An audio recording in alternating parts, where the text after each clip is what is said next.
آپ کو میں بتاؤں، سلطان صلاح الدین ایوبی کا نام سنا ہوگا، وہ عظیم جرنیل ہے اسلام کا، عظیم سپہ سالار ہے اسلام کا، جس نے کئی جنگیں لڑی اور عیسائیوں کے ساتھ لڑتا رہا، 12,000 کا لشکر لے کر 4 لاکھ لوگوں سے لڑتا تھا، لیکن فتح و کامرانی اس کے قدم چومتی تھی۔ صلاح الدین ایوبی کی ایک عادت خاص تھی، عربوں کو تو چھوڑو، انگریزوں نے لکھا ہے تاریخ، ریچرڈ نام کا ایک مورخ ہے انگریز، اس نے کتاب میں لکھا ہے کہ پوری تاریخ میں صلاح الدین جیسا سپہ سالار میں نے دیکھا ہی نہیں۔ یہ انگریز کیوں لکھتا ہے؟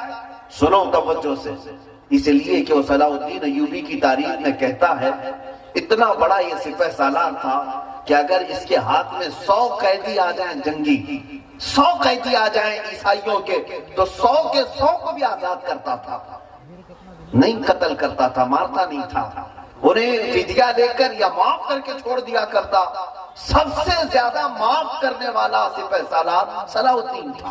لیکن آپ کو میں بتاؤں، آج جو لوگ معاف کرنے کی بات ہمیں بتاتے ہیں، درگزر کرنے کے معاملات ہمیں سکھاتے ہیں، حکمت اور مصلحت کے ساتھ چلنے کے سبق ہمیں پڑھائے جاتے ہیں، صلاح الدین جو سب سے زیادہ معاف کرتا تھا، ایک وقت ایسا بھی آیا، ملک شام سے ایک قافلہ مسلمانوں کا گزر رہا تھا، عیسائیوں کا ایک سپہ سالار برنس نام ہے، اس نے ان مسلمانوں کے قافلے کو پکڑ لیا، ان کا مال لوٹا اور انہیں مارا بھی، ان میں عورتیں تھی، بچے تھے، لیکن اس کا کام یہ تھا، برنس کا جب بھی مسلمان کو مارتا تھا یوں تانا دیتا تھا، بلاؤ اپنے محمد کو، کہاں ہے وہ محمد جس کا تم بڑا ذکر کرتے ہو؟ تو مسلمانوں کو اس سے زیادہ چھلنی کرنے والا جملہ نہیں ہوتا۔ ماں باپ کی گالی دی جائے تو الگ مسئلہ ہے، لیکن نبی پاک کا نام لیا جائے مسلمان کا دل زخمی ہوتا ہے۔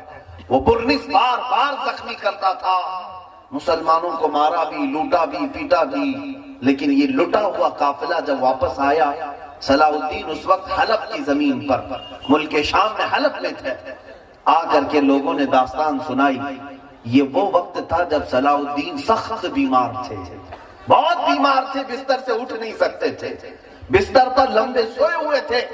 جب آ کر کے لوگوں نے یہ بتایا کہ وہ مارتا تھا اور بار بار یہ کہتا تھا کہ بلاؤ محمد کو، جلال آیا بستر پر، بیماری کے عالم میں صلاح الدین نے کہا جاؤ تم لوگ اپنے اپنے گھروں پر، جانتے ہیں میں نے تاریخ میں ایسا کوئی سپہ سالار اور جنگجو نہیں دیکھا جو مریض اور بستر مرض سے اللہ کی بارگاہ میں منت مانگتا ہے، اے مولا صلاح الدین کو تو نے بہت کچھ عطا کیا، آخری بار تیرے دربار میں ایک منت ہے میری، مجھے اتنی زندگی دے دے کہ میں برنس کا سر قلم کروں، اتنی زندگی دے دے کہ میں اس گستاخ رسول کو اس کے انجام تک پہنچا سکوں۔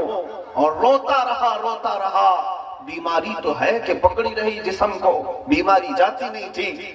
1 سال گزر گیا، 2 سال گزر گئے، 2.5 سال کے بعد بستر سے صحیح سلامت اٹھ کھڑے ہو گئے۔ صلاح الدین جب واپس اپنے سپاہیوں میں آئے، سب سے پہلا معرکہ آپ نے اسی برنس کے خلاف کیا، اور چند ہی دنوں میں اس برنس کو پکڑ لائے، گرفتار ہو کر کے پورے قیدی آئے۔ صلاح الدین ایوبی جیسے ان کی عادت تھی، ایک ایک سپاہی کو آزاد کرتے تھے، جا تو بھی آزاد ہے، تو بھی آزاد ہے۔ جب اس جرنیل سپاہی برنس کا نمبر آیا تو وہ سر جھکا کر کھڑا تھا اور کہنے لگا صلاح الدین تو آزاد کرتا ہے، کیا میری آزادی آج نہیں ہے؟ صلاح الدین ایوبی نے تلوار لہرائی اور فرمایا اگر صلاح الدین تجھے آزاد کر دے گا تو صلاح الدین پر اللہ کا ہمیشہ کے لیے عذاب آ جائے گا، اللہ کا عذاب آ جائے گا۔ آنکھیں سرخ تھیں، چہرہ لال تھا۔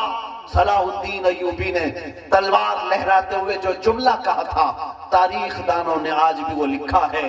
صلاح الدین نے کہا اس کی گردن پر تلوار رکھ کر، اے برنس، 2.5 سال پہلے تو نے پکارا تھا مسلمانوں کو کہ بلاؤ محمد کو، کہاں ہے؟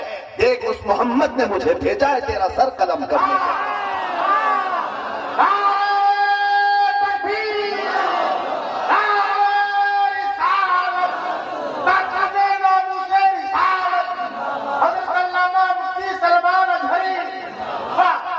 سر قلم کر دیا۔ اس کے بعد جانتے ہیں جو بات مجھے عرض کرنی ہے وہ یہ ہے، جو فاتح اسلام ہے، فاتح بیت المقدس صلاح الدین ایوبی جس کا چرچا صدیوں تک آج تک ہو رہا ہے، لیکن جانتے ہو وہ جو 2.5 سال گزرے صلاح الدین کے، تاریخ میں یہ بھی لکھا ہے جس دن مسلمانوں کے قافلے نے بیماری کی حالت میں صلاح الدین کو سنایا تھا یہ جملہ کہ برنس نے نبی پاک کو کوسا ہے، تانا مارا ہے، صلاح الدین نے اپنا بستر ہٹا دیا۔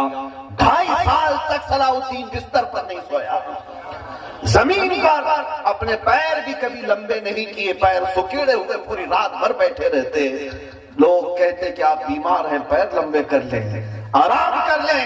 صلاح الدین یہ کہا کرتے تھے، اے لوگو تم صلاح الدین کو آرام کرنے کے مشورے دیتے ہو، جبکہ میرے مصطفیٰ کریم کی عزت پر حملہ ہو چکا ہے۔ قیامت کے دن اگر مجھ سے سوال ہو گیا کہ نبی کی شان میں گالیاں دی جاتی تھی اور تو بستر پر سو رہا ہوتا، میں کیا جواب دیتا؟ یہی تحفظ ناموس رسالت ہے۔ اے مسلمانوں، صلاح الدین کو پڑھو اور اپنے بچوں کو پڑھاؤ، تب تمہیں پتا چلے گا عظمت رسالت کیا ہے، مصطفیٰ کریم کا مقام کیا ہے۔